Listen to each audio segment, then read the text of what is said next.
Welcome to Grant's Rock Warehouse, and tonight we are live. I'm back from the 80s cruise, and guess who's here with me tonight? Stephen Schnee. We are continuing our Kinks series tonight, and we are looking at those RCA albums. So we want to hear from you in the chat. Let's do it. Grant is changing the world one track at a time on Grant's Rock Warehouse. Holy crap, we are live, and I got Stephen Schnee here. Look at him. Just Howdy. Look at him. Howdy. It's Mr. light Schnee. here. It's light here, with the daylight savings time. So Yeah. the red light I have behind me doesn't have that dramatic effect. It's not quite the same. No, it's not. I'm used to having that dramatic effect from you. Yeah, But, I know. And I forgot to turn this on too. So But you are dramatic. dramatic. Ooh, it's like do some jazz hands. I mean, Jazz it'll hands. help. I got But anyway, ladies and gentlemen, this is our third episode in the series of the Kinks. If you've been following this series, we've done the reprise era, we've done the Arista era, and now we're doing the RCA era. Now, this will be interesting because I really don't know what Steve thinks of this era. This isn't my favorite era by any means, but there are some good things about it. We're here to talk about it. So this era really spans from like 1971 to 1976. So they were signed to Pi in the UK, and of course they were on reprise here in the States. But this kind of marks a new era for the Kinks because they're shifting towards concept albums, more theatrical themes, where they were pretty much, well, let's be honest, they were more of a pop band before, but now we're taking a much more serious type of approach.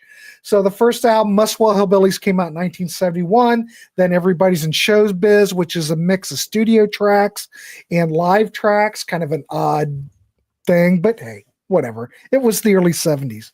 Preservation Act 1973 and Preservation Act 1974. Soap Opera 75, Schoolboys, and Disgrace. So we're going to touch on all these records. So what happened at the end of the RCA career is that they got dropped by RCA. These records didn't sell. No one really cared about them.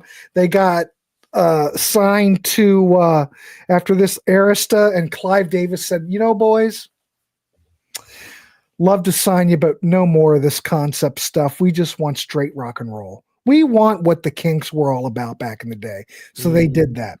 But the other thing I wanted to mention before we get going is that when they got their signing bonus from RCA, this is where they decided to put together Conk Studios. So they were recording all this in Conk at this time. So, it was kind of good. They got a decent some money up front. That's good. But, I don't think any of this RCA stuff really well, some of it.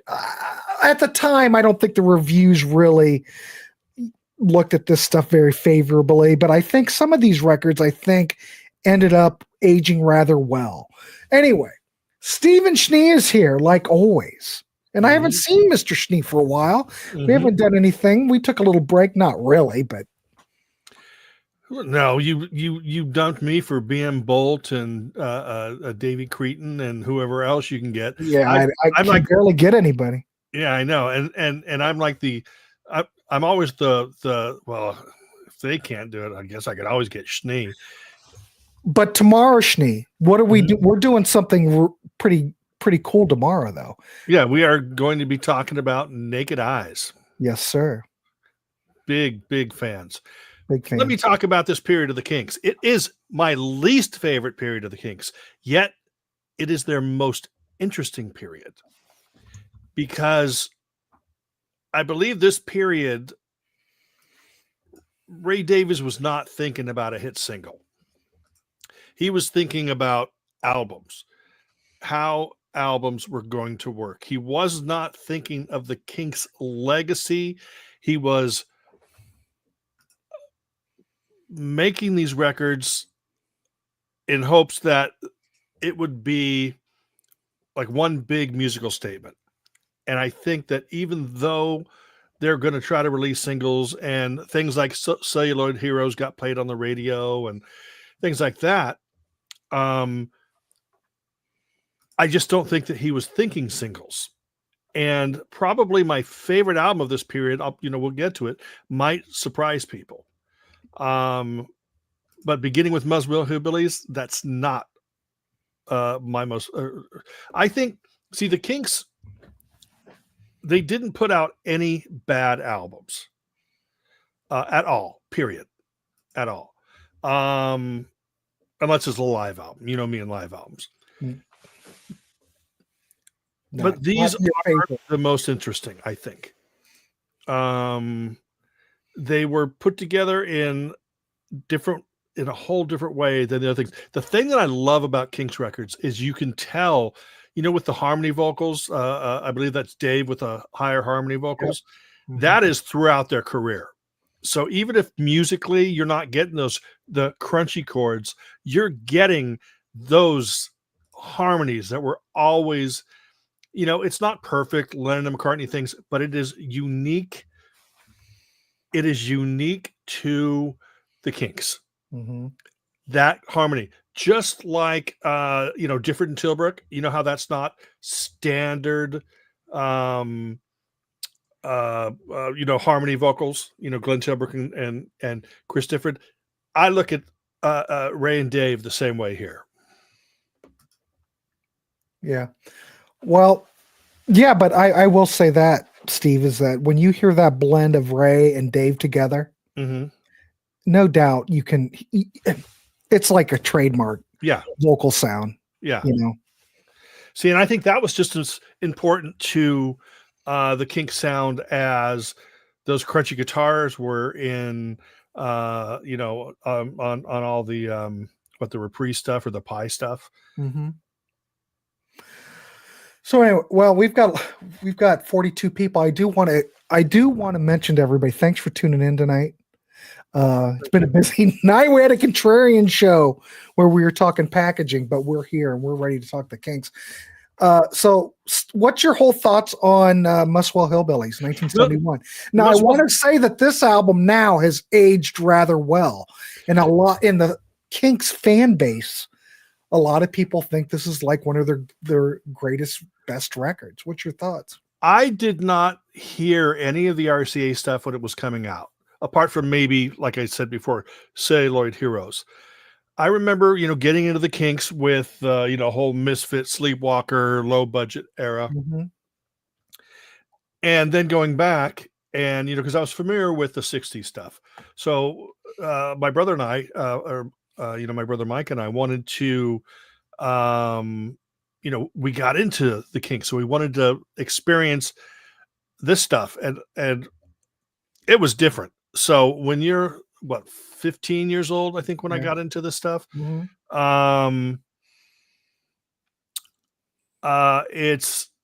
It was a little strange, but Muswell Hillbillies, I think, is a very, very fine album. I don't think that it's as good as what was to come or as interesting, but the whole thing is. What about what came before? What do you mean, Percy? The soundtrack, or Percy, even before that, Oh, see, Arthur. I'm just saying. For me, it's hard to compare this period to because it's almost. I mean, it's essentially the same band, but you're looking at completely different moods, different eras, different. It's like with Conch Studios, and like I said, their focus was not towards singles. And when I say that, I don't say that like it's terrible. I'm saying that he was focusing on albums. Muswell Hillbillies was like, it seemed like the first, apart from Village Green and Arthur and stuff like that, it seemed like really this was an album that he sat down to make as opposed to just a collection of songs. If that makes sense. It seems like, God, I don't want to call it a concept album. Would you call it a concept album? I think musically it was a concept album. Maybe not quite lyrically, I don't think. Mm-hmm. I mean, I could be wrong, but it seemed like it's a very American sounding album. With British, what do you call it? Not dancehall. Ray is a very, very British singer-songwriter, but Mhm. this sounds like a lot of American influences were coming in. Throughout this whole career, you're hearing Dixieland jazz band, in the background. Country, blues, Yes, exactly. music hall. A music hall, that's what I was getting at. Yeah. British music hall. I was calling it dance hall. I'm going, no, that's Rankin Roger. Ranking Roger. Yeah. Well, I didn't know Ranking Roger was going to appear in this show, but Yeah. there you go, music hall. Well, Martin says Muswell's the second best Kinks album. That's pretty. See, I get the fact. I get the fact that there was I mean, to me, musically, not lyrically a concept album, but he had an idea of what he wanted to do with this album. Mhm. And he did it. So, what do you think? I mean, is this one of the great Kinks works? No, not in my opinion. I think it's a very, very good album. I think it's a very good album. I wouldn't say it's one of the best works at all.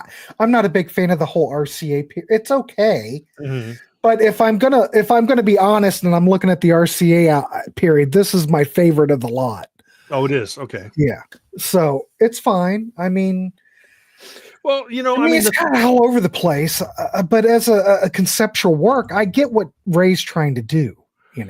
Yeah, I mean, saying like, I'm not saying this is my least favorite of this period, but saying this would be my least period is like saying State of Confusion is my least favorite from the RCA Years, or Give the People What They Want, or whatever. Which is not saying it's a bad album. It's just, well, when you're stacking it up against this album and this album, Oh, Al says all these albums used to be in cutouts in the mid '70s. Yeah. Oh yeah, no one cared about the Kinks at this point. Let's replace the host. What the hell does that mean, Maslov? No, he wants to replace me. Oh. No, maybe it's let's replace the host because you said you're not a fan of this period. Well, I just don't. This is not my favorite period. Yeah, I like the reprise stuff. I like the Arista stuff. We already covered the Arista stuff, and there's so much great stuff in that Arista period. Yeah, I mean, this is okay, but it's a little artsy fartsy. It's a fine. You know what I mean? It is. Some people really like this stuff. I mean, 20th Century Man's great. I think Acute Schizophrenia, Paranoia Blues has gone on to become a popular song. Alcohol is probably what I need to get through this show. No, it's a song. It's very vaudeville, Oh, you see, and I love that type of thing. Like I said, it sounds like he's a British songwriter, but there's a song about a cup of tea or have a cup of tea or whatever. That right there is, very British, but then just the sound of the album, like Norman says, it's got that, those New Orleans horns, which I had mentioned earlier. It's all good, but I think this is okay. Let's just keep moving or we'll be here all night. Next record, we're looking at Everybody's in Showbiz 1972, a double album split between studio recordings and live performances. What's your thoughts on this? I mean, this record kind of mixes satire, nostalgia.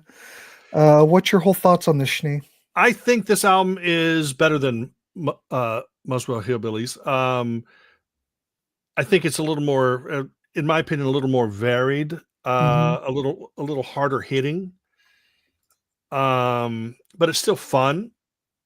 And you've got there's a lot of eating on this album. A lot of eating. Yes, there's maximum consumption. There's Motorway, and they talk about eating and Motorway. There's hot potatoes. I'm thinking that this is an album about being on tour. Mr. Maslov says everybody is great, even Supersonic Rocket Ship. made the Avengers film. The live set is great too. Schnee's not a big fan of the live set, but I mean, as live sets go, I didn't even bother. Doesn't like it, ladies and gentlemen. Cape Cod Ken, there he is right there. Ken, where have you been? We tried to hold up the show for you, but well, you're here finally. And then my notes disappeared. All right. So this record also didn't sell. I don't know. It probably ended up, I'd have to ask Al. It probably ended up in the cutout bins as well. Is there anything on this record, Schnee, that you particularly enjoy? Celluloid Heroes is a classic Kinks. Yes. But I also like the supersonic rocket ship. And the other stuff, like the maximum consumption. Here Comes Yet Another Day. Like I said, it seems like he does. No, I don't think he does. Yeah, you think he does? Does he, or you think he's just pretending? He doesn't love us, does he? No, he doesn't. No, he's Well, I will say the Celluloid Heroes, I would have to give that a nod. Probably one of the greatest Ray songs of the era. I mean, I think this record balances, humor, melancholy. I think it, the way I look at this record, Schnee, it kind of is like, as far as the RCA era, it just seems like kind of like a crossroads. Yeah. I don't know how you look at it. I mean, it's a live album, but you could also look at it like this. If you're doing half studio, half live, this must be where Kiss got alive too. I don't know, but I don't know. I wonder if that was RCA going, hey, you've got this record. The last record didn't sell. Let's throw some live stuff on here to see if we can really try to push it. I don't know. It just seems kind of half-baked to me. I think that the album could have stood on its own without the live. Now, Norman, is this a slight concept album about being on tour? Because it seems like, or about fame. It really seems like, yeah. But yeah, to me, this is like, with Muswell, here, I'll do this. It'll be easier on this side. Muswell Hillbillies is here. Then they stepped up the game to Everybody's in Showbiz, and then they dived into the Preservation Acts. So it seems kind of they're like gearing up for those albums. You know what I mean? Agree. Yep, 100%. I don't have any problem with the studio stuff. I still like Muswell Hillbillies better, but it just looks like a transitional album. I think that the live stuff, maybe make that a separate record. I know I'm not trying to rewrite history, but does it take away from the original album? Is it bloat? I don't know if this is a necessary album for everybody. If you're a completionist, maybe you need it, but I think I think LP1 or disc 1. My personal opinion is that it's essential. Because there's something in there that I think people are going to get out of it, and it's got Celluloid Heroes. I know somebody mentioned, and I know that somebody mentioned earlier that Celluloid Heroes off of the live album One for the Road is great or whatever. As you know, I'm always going to go with the studio version, but if people like the live version, then but yeah, I think it's an album that I would recommend it over Muswell Hillbillies. All right, cool. I like Muswell Hillbillies better, but hey, that's why we're talking about it. Yeah. All right, let's go to the next record. And ladies and gentlemen, I'm going to change the graphic for this one because I'm that kind of guy. Yeah. It's hard to host and do all this. All right. Maybe Mazzy was right that we should replace the host. I think 100%. I'm just a talk show host, ladies and gentlemen. So that's all I am. All right. Third record in this RCA series, 1973's Preservation Act. First installment of the 2-part rock opera. It's the narrative about a revolution led by the villainous Mr. Flash. A lot of political, lot of social themes here. It's a mix of rock and roll and theatrical elements. But I do think it's all about storytelling here with Mr. Ray Davis. So what's your Yes. thoughts on this one?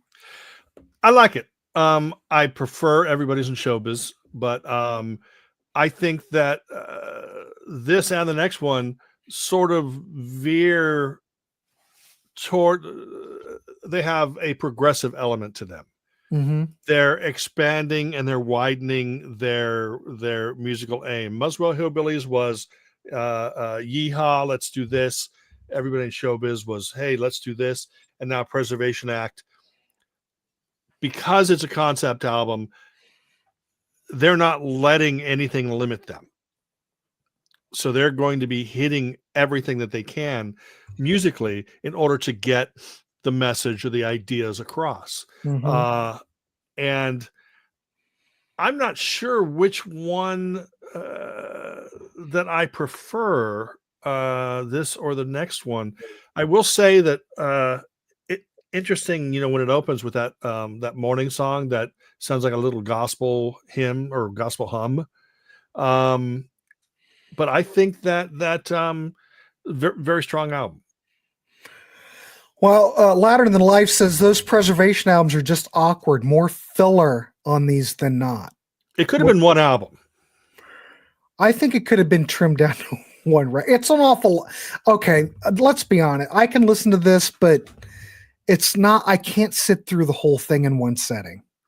I think if we could trim this down to one record, I mean, we might as well talk about both of these at the same time because, let me throw up the other graphic for the hell of it. Yeah, they should have called it the Preservation Act EP. I think it's kind of bloated. I don't want to say it's bad. There's not a Kinks album that is bad. Yeah. I get it, what they're doing. They're trying to be creative. They're pushing the creative boundaries. I get it. Mm-hmm. I don't know if 1974, 1973 was the era to do this in, though, because they had no audience for this, and I don't think people were into it. Maybe if this was in 68, 67. Well, did you realize, like on Preservation Act 2, Mirror of Love is one of my favorite Kinks songs. I'd say my top 20 Kinks songs. Yeah. But did you notice, like, T-Rex must have kind of inspired him, because all of a sudden, I didn't notice it before, but all of a sudden he has that, what do you call it? The vibrato. He's like pushing the vibrato in his voice, which is very Mark Bolony on just a few songs. But it sounds like, that day he was listening to Zinc Alloway and the Hidden Riders of Tomorrow, or whatever that album's called, which is the worst T-Rex album. You probably like Mirror of Love because it's kind of retro sounding. It's very catchy, very catchy. Absolutely. So, if I'm really, we could talk about this all night, but I guess I probably, I don't know. I kind of look at least Preservation 2 kind of the whole series. Both records are kind of very ambitious, but it's just kind of a mess. And I think it should be edited down to maybe one record.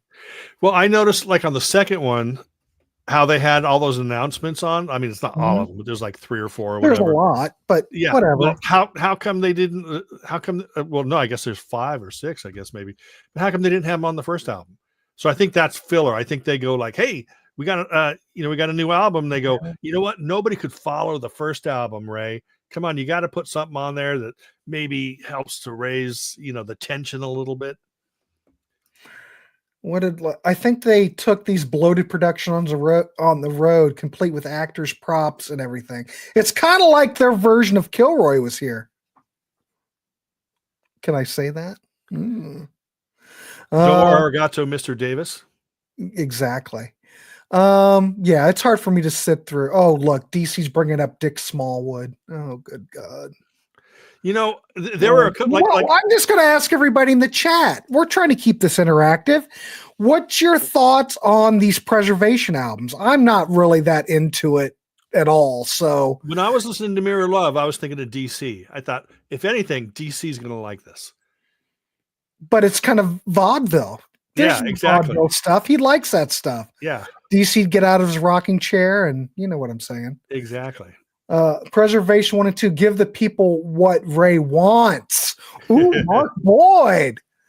That's funny. We've got Gary Joyce is going average at best. He owns them average at best. Yeah, I'd say it's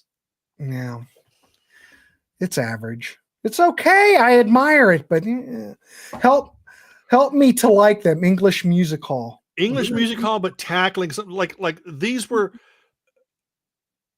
I think they were purposely trying not to be straight rock records. And sometimes when you try too hard, you fail. Just like my YouTube channel. Like 100%, just like your YouTube channel. Val says there are great songs on the double albums are tough sometimes. Steve Polari says they seem like community theater productions. Steve Polari, that's a good point.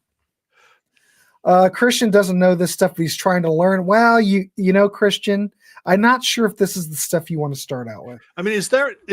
I don't think that there's a comp that has just the RCA stuff, is there? The RCA Years or whatever. I don't.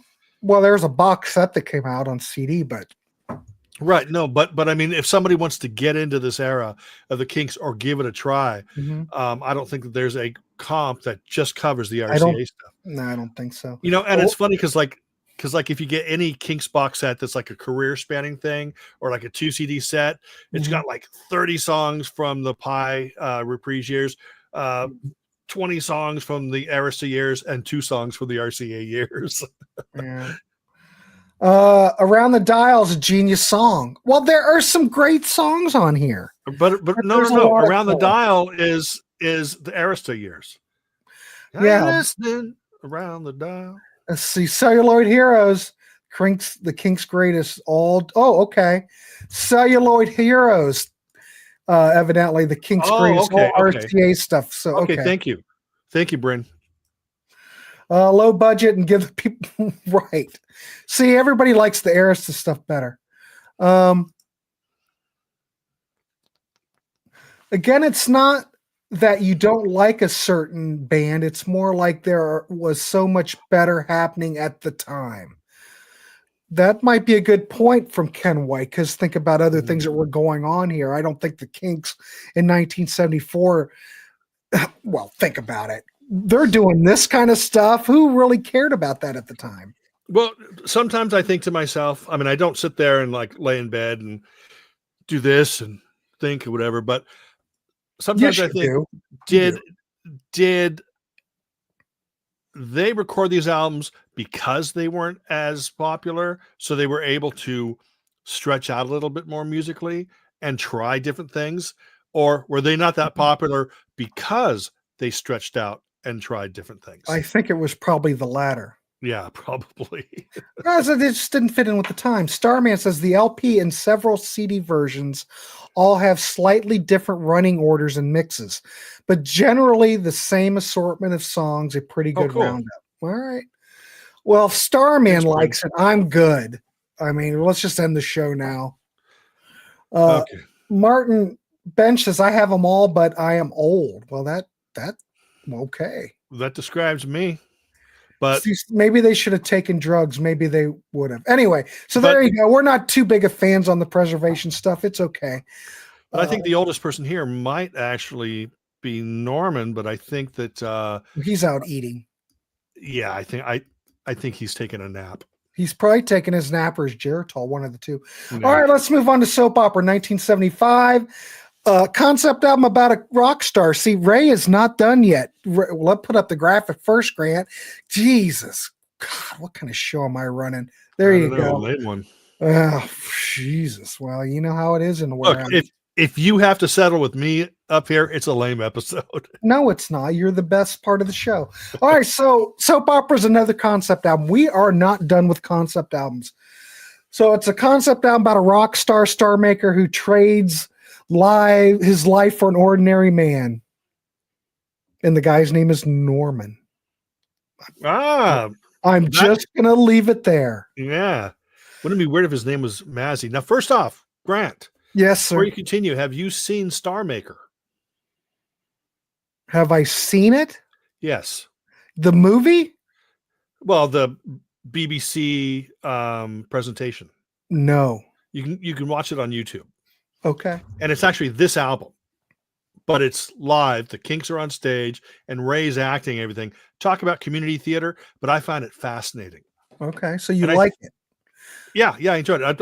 I enjoy this album. I don't think it's Okay. great, but I enjoy this album quite a So bit. this is an improvement over Preservation in your mind. In my mind. What about Muswell? How do you look at this compared to that? I like it better than Muswell. Oh, look at you. But you see, it was strange because with the soap opera, I didn't picture anything in my mind when I listened to it. But after I saw Star Maker, I kind of understood more about the album. But yeah, it is. See, this record's getting a lot of love. Louder. He has a soft spot for the album. Star Maker video, Al says is pretty cool. Starman, he says it's crazy. Of course, Starman. If you and know he's not Starman, bad. Ray's not bad up there acting, but it's definitely 1970s. Yeah. So what do you think? What do you think of this record as a concept album? And is it easy to follow? Anything else you want to add about this record? Why, Schnee? Why is this record better than anything else in the RCA catalog to this point? I like Everybody's in Show Business better. I like this better than Preservation Act and Muswell Hillbillies. Okay, as a whole, but it took me a long time to get it. You know what I mean?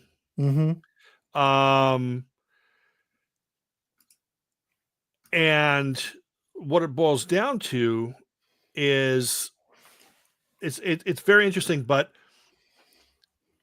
I like the songs only because it's a little more focused musically. Now I love when any band is all over the map. I really do. But with the Kinks, the albums were, they were like teetering on shaky ground, where this one seems to be a little bit more focused. I don't know what came first, Star Maker or soap opera. I don't know. But I think the recordings on soap opera are better, but just the whole 1970s TV performance is it helped me to understand the story better. I think Mark's got a good point.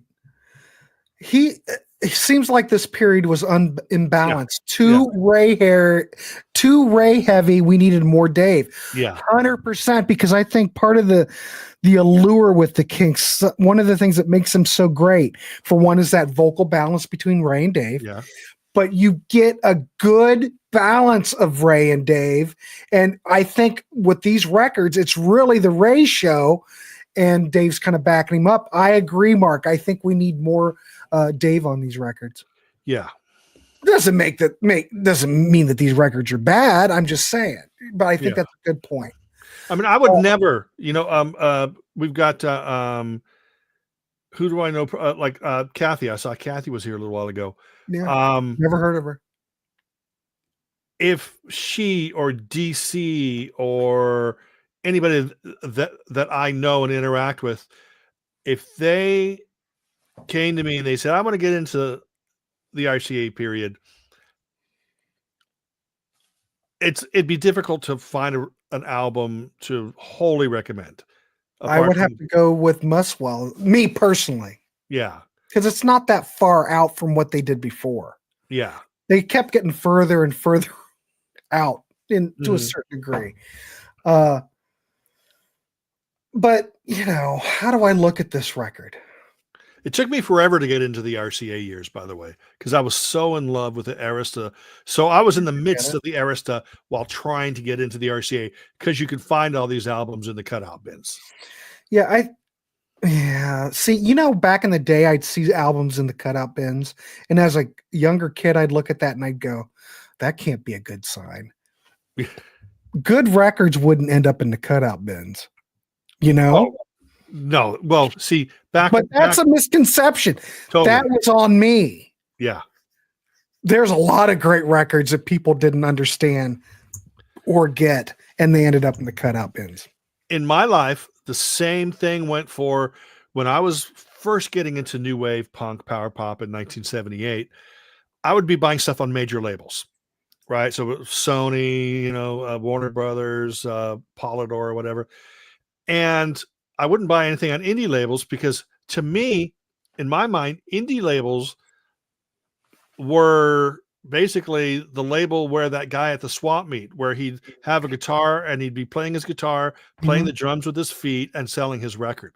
I confused, back when I was 14 years old, I confused independent with private press. And when I heard the last album, LA Explosion, that's the album that literally changed the way that I bought my music. And so that's kind of the same thing when you're talking about the cutouts.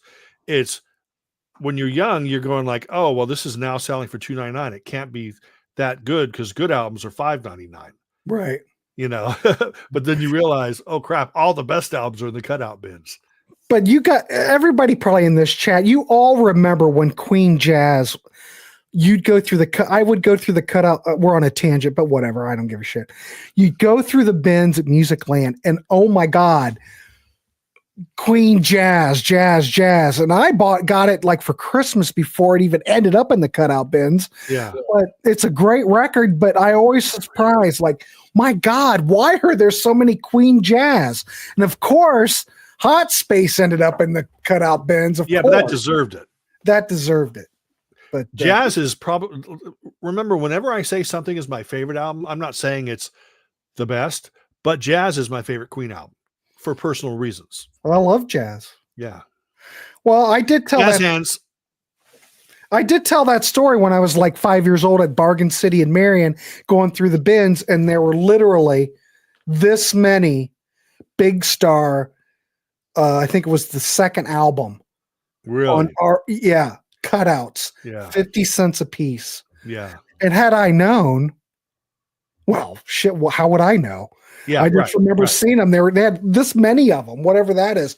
You would buy those, kept those sealed. You could have turned those over and made some serious cash. Was it this many or this many? More like this many. Okay, so it was like this? Yes. Okay, so that's like 32. Maybe. Yeah. So anyway, so this record, I think it's kind of an odd record. I don't know if it holds up really as well. The Kinks they're very witty on here. It's humorous, but does the concept hold up? I don't know. What do you think? Does the concept hold up, Steve? Does it matter? Yeah, who cares? It's a fun journey. I'm going to say it's the best Kinks album of this era. I'm just going to go with that. All I can say is I still don't understand what the hell happens in Tommy or Quadrophenia or The Wall or anything like that. I just listen to music. Al says, I think RCA might have dumped all those Kinks records when they signed to Arista. You might have something that could be possibly. Yeah, that's true. That is true. All right, let's keep going. We're going to go with the next record, Schoolboys and Disgrace from 1975. Yet another concept album. Kind of acts like a prequel to the Preservation saga. We're talking about Mr. Flash in his youth. And this is my favorite of this era. Okay. So what about this? Well, do you like this record because it's much more straightforward in the rock element and not quite as, well, you still have that narrative. Yes. Concept where you have the narrative, but it's much more straight ahead rock in traditional Kinks sense. Even though it sounds 1975, he was smart enough to take the concept back to his 50s influenced youth.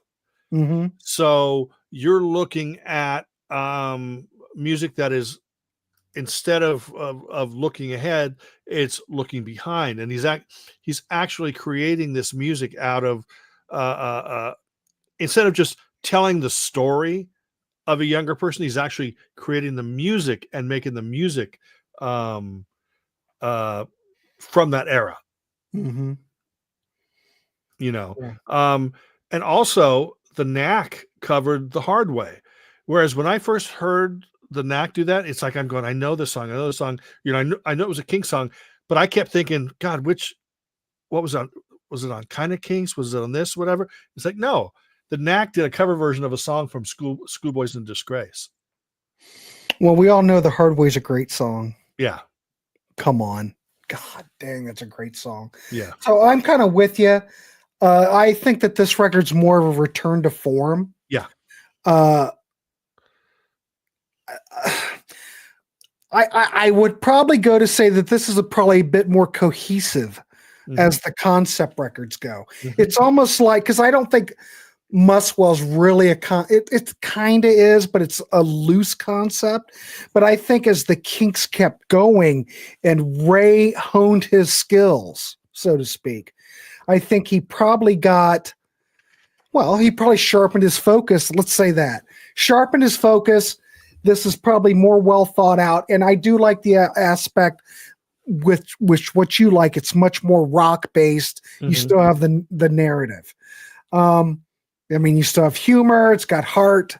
It's rock and roll. I like Muswell, but maybe this might be right up there. Maybe this might be number 2 for me. You know, the Kinks, this period, all the albums are kind of almost linked together. Soap Opera mentions everybody's in Showbiz. They're all related. Yeah, so it's like everything in this period is linked. So I consider this Ray's Tarantino period, because almost every one of Tarantino's movies, there's somebody in it that's linked to another movie, like the cousin of the guy that did this or whatever. So yeah, this is Ray's Tarantino period. So yeah, I think Muswell, and then for me, and then Schoolboys, I would probably go with that. I do. Someone mentioned in the comments about the album artwork. I don't think this is doing this album any good. No. I think the artwork horrible. It just looks like a cartoon record. Come on. Oh, it's a good giggle when you're 8. Right. I don't know who came up with that. It's not good. So that might have been part of its downfall. I will say though, okay, as far as this era goes, I'm not such a big fan of it, but I do appreciate that they are doing what they want to do. We might need more Dave on here, but Ray is doing his thing and he's pushing boundaries. He's being creative. He's being artistic. Whether it works out or not, your mileage may vary. I would stick with Muswell and Schoolboys to start out. Hell, if you want something that's probably more accessible, go with Schoolboys. If you like the older Kinks stuff, I don't know. And this was tie this up. What do you think, Steve? This sort of, everything else was sort of all these different directions, and then they sort of focused in on Schoolboys, and then bingo, here comes the Arista stuff, and then they were back on track. And we already looked. So if you guys are more interested, if you haven't been following the series, like I said, Schnee and I looked at the reprise and the Arista years. And in this task, or in this series, some of that Arista stuff I wasn't all that familiar with. But man, does it stand up, And I think, what was our favorite record we liked? I think we really came out word of mouth. Word of mouth. We both thought, even though it kind of got a bad rap, I did not understand why that record got a bad rap. My God, the songs there, the production's there. Did I tell you I saw them on that tour? Huh? I saw them on that tour. Yeah. Yeah. The only time I've seen the Kinks.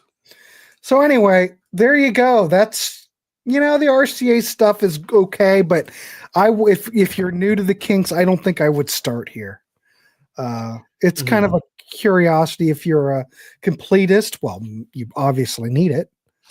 But I don't know. Do you have any other final thoughts before we wrap this dog up? I'm thinking Schoolboys is my favorite, then Everybody, then Soap Opera, and Muswell Hillbillies, and then Preservation Act 1 and 2. All right. But then again, Mirror of Love I think is one of the best songs out of this whole thing. I just don't think that it holds up, or I don't think that it holds that album up because it's weighted down too much by stuff I really, really like. But as I said, he wasn't writing singles, he was writing albums.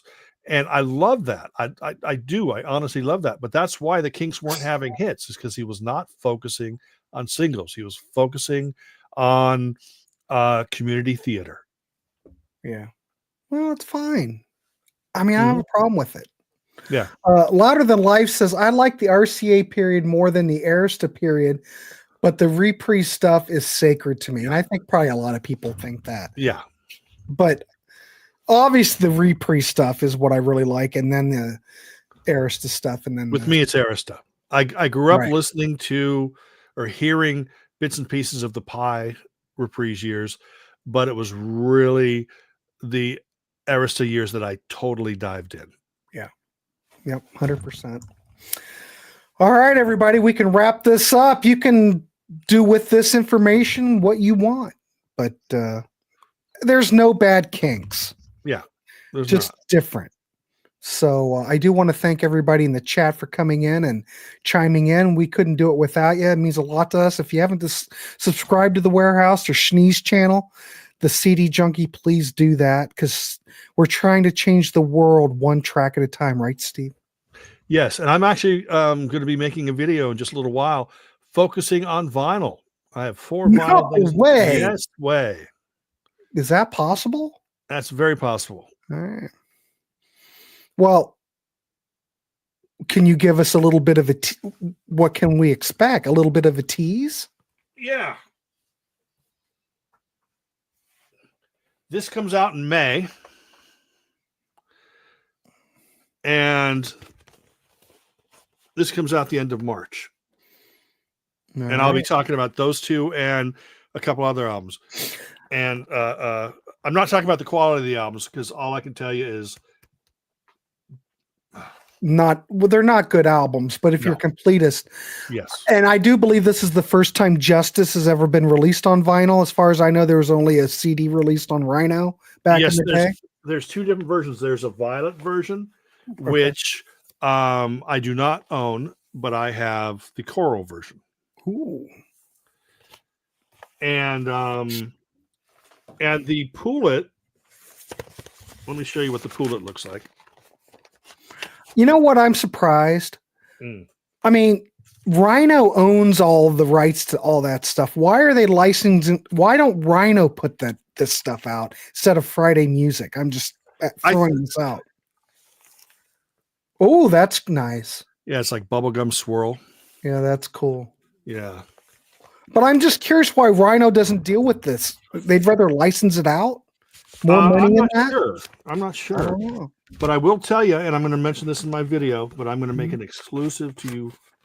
One of the most in-demand Monkeys vinyl is the mono version of Birds, the Bees, and the Monkeys. Yes, 100%. That's coming. Can you mention that here? I just did. Is it going to come out on CD by itself? No. Jesus. I've already got a mono version of it. That right, but a lot of people are searching for the mono vinyl. Yeah, that's going to drive the market down. Yeah. You know? Yeah, Stephen, Rhino puts out vinyl all the time. That's what they're pretty much doing now. I think it's just a licensing thing. Yeah. Pull it. Keep it, please. There's a couple of good tracks on it, but that's about it. All right, cool. There you go. You got a little tease of what's coming up on the CD Junkie. So yes. Schnee is going into vinyl, ladies and gentlemen. Now, remember, I have nothing to plan on, but one of the aspects of my day job is I have taken on it's not a paid side gig. It's just extra work where I create unboxing videos for the company. They're about 1.5 minutes long, minute and a half long. And it's basically above shot, me pulling the vinyl out, showing the cover, unwrapping, all that kind of stuff. And So I do it with CDs, CD box sets. I just did the Rolling Stone. You know, I did some of the older Abco stuff. I did the Tina Turner box set for what was the big album of hers? Private Dancer.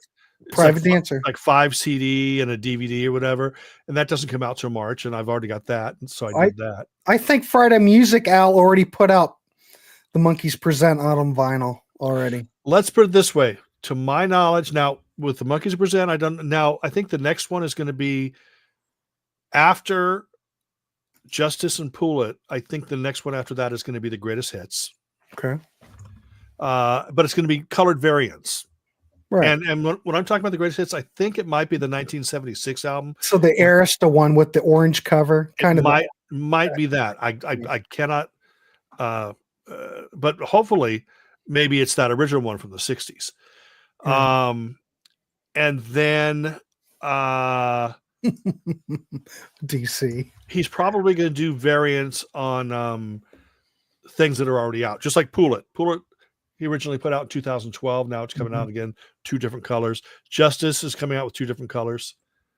But you're not going to find Pull It listed anywhere, except if you go to the Friday Music website, it's listed there, but you're not going to find it on Amazon or anything like that yet. Not yet. Too early.